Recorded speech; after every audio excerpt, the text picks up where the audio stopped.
wonderful? And if you have a relationship with the Lord, you know how wonderful He is. Am I right about it? Certainly we are here because of the express purpose of worshiping Him.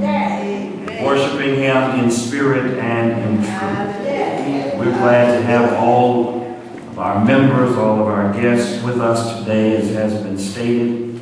And our purpose is to adore God and bring people to Jesus, call believers to membership, equip members to maturity, develop members to maturity, equip members for ministry. We hope that we will always take that to heart every day.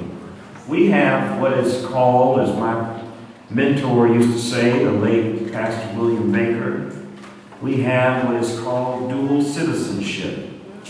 Our citizenship is in heaven because of our relationship with God through Jesus Christ. And we also have an earthly citizenship.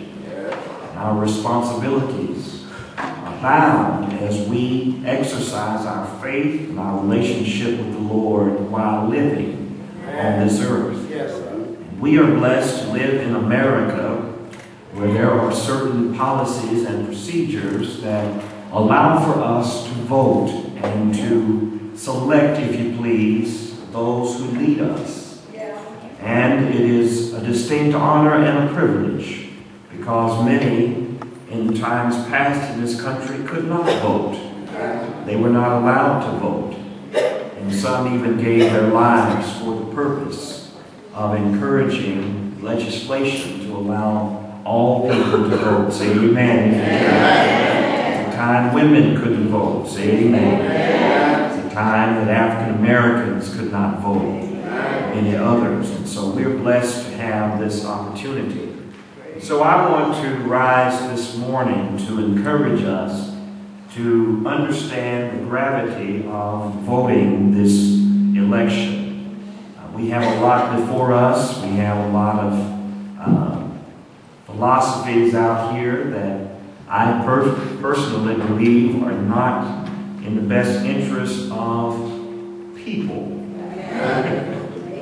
Amen. Amen. Not in the best interest of folk. So we need to make certain that we pay attention to the issues and know our candidates. But I want this morning to welcome to our assembly a person that I believe has demonstrated great skill and great tenacity on the forefront of our local community as well as for this state. A person who has been persistent and has been prevailing in his message over these last several months as we have realized another individual that has said some things that are just unkind. And we have to be mindful, my friends, that this is an evil day. The Bible told us that. We're living in perilous times.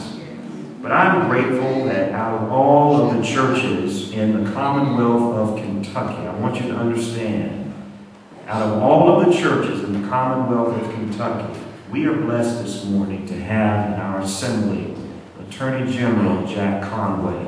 Amen.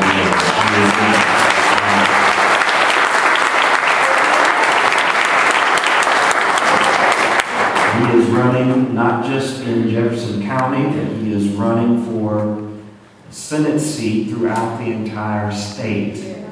But he made a special emphasis to come by Christ Church for our community this morning, the Sunday before election. We want to welcome him in a Christ Church manner as he comes at this time to greet us.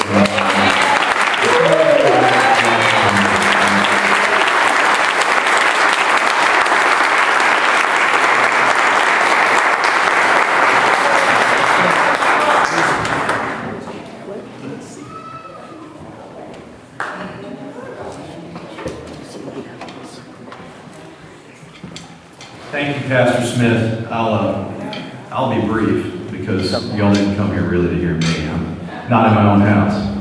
And I'm going to stay for a while. I don't know if I can stay for the whole service. I've got some other places to go, but I want to hear some more music and some more praise. And to hear the little man on the drums a little more. I have a feeling I haven't seen the last of him. I'm indeed blessed to be here with you this morning, and as I said, I'll be brief. I'm getting to the point in this election where I've been at this now since April of 2009. It's been a long road, and this is now the time when someone's running for public office where I have to give this up. I have to put it in your hands. It's, I'm just the name on a yard sign. I'm the name on the ballot.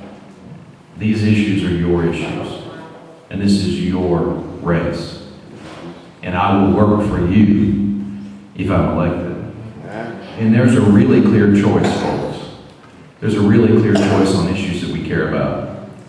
If you're a senior citizen in the Commonwealth of Kentucky, you have a choice between me. I have stood up for Social Security. I have come up with plans to shore up Medicare. I have increased abuse and neglect efforts in the Office of the Attorney General. And my opponent has said we need a 23% national sales tax, that we need a $2,000 deductible for Medicare, and that Social Security ought to be privatized. That's a clear choice. To our wounded soldiers coming home from these wars abroad, I would say we have to do all we can for them.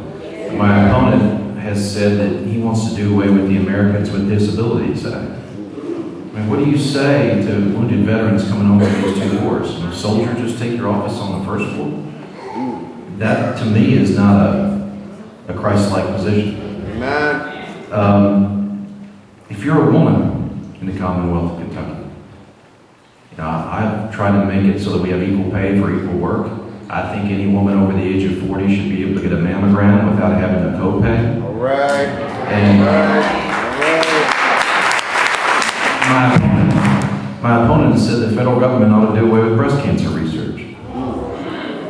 And then, perhaps most troubling, my opponent, in 20 of the most painful and embarrassing moments I have ever seen on national cable television, went on and questioned the fundamental provisions of the Civil Rights Act.